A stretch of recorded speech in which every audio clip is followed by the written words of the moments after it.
නිකන් අර එකතන ફોකසින් තියාගෙන ඉන්න අමාරුයි නම් මොකද විභාගයක් ලඟ වෙලා තියෙන කල් කියලා කියන්නේ ඒක සාමාන්‍යයෙන් ඔය මේ ફોකසින් ලෙවල් එක ටිකක් එහෙම යන ගතිය වැඩි මේ කොහොමත් ඒ කියන්නේ ඔයාලගේ විභාග දිනම කවන්න නම් එයාට වීමේ chance එකක් නැතිම තරම් ඈ ඒ කියන්නේ එහෙම එකක් එහෙම සමහරක් වෙලාවට දැන් අර ඊයේ එහෙම ආයේ කතා බහ ටිකක් එහෙම ඇදිලා විල්ලා තිබ්බනේ ඒවත් එක ඉතින් තියෙනවද දන්නේ නැහැ එහෙම වෙලා නැහැ ඉතින් කෙලින්ම ඊයේ මොකක් හරි වෙන්න තිබ්බ එක තව හතියක්ද කොහෙද එහාට යාමක් විතරයි වෙලා තියෙන්නේ මොකක්වත් එහෙම නඩුවක් අහලවත් නැහැ මම දන්නතර මේක ඒතර මේ එහෙම එකක් වෙයි කියලා හිතන්න තියෙන chance එක පොඩ්ඩක් හරි තිබුණා නම් තවත් අඩුවීමක් වගේ තමයි වෙලා තියෙන්නේ ඒක හරි කියලා කියනව නෙමෙයි නමුත් ඕගොල්ලෝ දැනගන්න බෑ ඇත්ත තත්ත්වය මොකද්ද කියලා ඒ නිසා මේ පොඩි තිබ්බ chance එකක් තවත් අඩු වෙලා ඉතින් chance එක තිබ්බෙත් නෑ ඇත්තට ඒ හින්දා මේ කොහොමද ඒ ගැන එහෙම බලාපොරොත්තු තියාගෙන වැඩ කරන වේගෙ ස්ලෝ කරන්න එහෙම හිතන්නවත් ඒවා මේ ඒ පැත්තෙන් එහෙම ඒක හොඳක් හෝ නරකක් එක එක ළමයි එක එක විදිහට බාර ගන්න වෙයි නමුත් ඒක මේ වෙන දෙයක් විදිහට නම් පේන්නේ නැහැ. ඒ කියන්නේ බොරුවට ඕගොල්ලන්ව සනසලා වැඩක් නැහැ.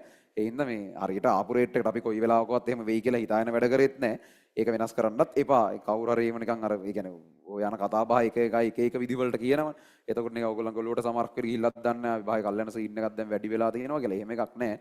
ඒක අර තිබුණ සිටුේෂන් එකම තව හතියක් එහාට ගිහිල්ලා. එච්චරයි. ඒ කියන්නේ නඩුව අහන්න ගන්නත් නැතුව ඉතින් මම හරියටම දන්නේ නැහැ මේ හරියට විස්තරයක් කොහමද එහෙම මේ මොකුත් විශේෂම හොඳක් අරෙම්මෙන් එහෙම නැහැ මොනවත් ඔය නිවුස් ටිකක් වැදුනා කියලා වැඩි වීමක් ඒකට දෙන chance එකක් එහෙම වෙලා නැහැ කලින් තිබ්බ තත්ත්වෙට හෝ ඊට නරක තත්ත්වයක් මිසක් මේ කිසිම විශේෂයෙන් විභාග කල්යෑම තත්ත්වයක් එහෙමවත් නැහැ ඒ වගේ බලාපොරොත්තු හිතේ තියන් වැඩ කරන්න එපා හරි මේ